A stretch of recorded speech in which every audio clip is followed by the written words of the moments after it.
आप भी चाहते हैं कि ऑडियो वीडियो सबसे पहले आप तक पहुंचे, तो इस चैनल को सब्सक्राइब करें और साथ ही बेल आइकन को दबाना ना भूलें।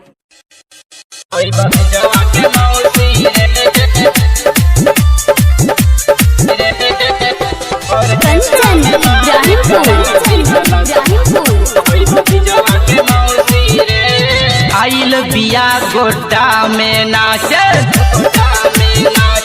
आइल बिया गोटा में नाचे लागे तोर भी चौकी रे। आइल बिया गोटा में नाचे लागे तोर भी चौकी रे। ऑर्केस्ट्रा में मार करा दिहलस भतीजवा के मौसी रे।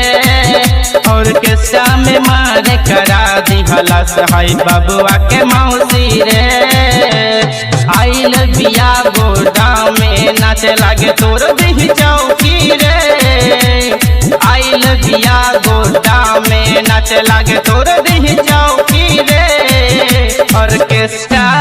ऑर्केस्ट्रा में मार करा दिहलस है भतीजवा के मौसी रे।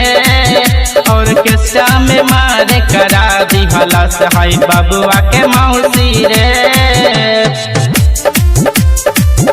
ऑर्केस्ट्रा में मार करा दिहलस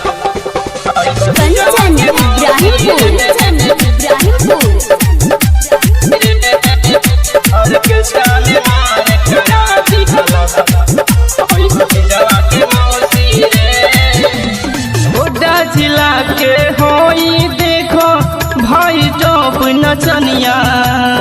नीचे से छौड़ा बहुत बड़वे बन जा तू हमर कनिया। गोड्डा जिला के होई देखो भाई टॉप नचनिया। नीचे से छौड़ा बहुत बड़वे बन जा तू हमर कनिया। 5000 के रेट बाये को 5000 के रेट बाये को देखी लागे लागल चौकी रे। 5000 के रेट बाये को देखी लागे लागल चौकी रे। ऑर्केस्ट्रा में मार करा दिहलस है भतीजवा के मौसी रे। ऑर्केस्ट्रा में मार करा दिहलस है बबुआ के मौसी रे। ऑर्केस्ट्रा में मार करा दिहलस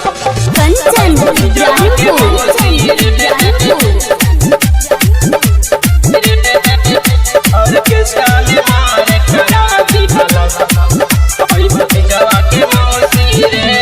लिखे लगी तिया शंभू ठाकुर गावेला राकेश रंजन। उमेश उजाला कहत बड़वे घिसेला जैसे मंचन। लिखे लगी तिया शंभू ठाकुर गावेला राकेश रंजन।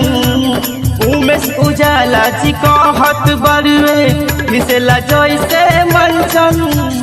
17,000 से बुकिंग बचा लो। 17,000 से बुकिंग बचा लो पूरा चोलिया से लौकी रे। 17,000 से बुकिंग बचा लो पूरा चोलिया से लौकी रे। ऑर्केस्ट्रा में मार करा दिहलस है भतीजवा के मौसी रे। ऑर्केस्ट्रा में मार करा दिहलस है बबुआ के मौसी।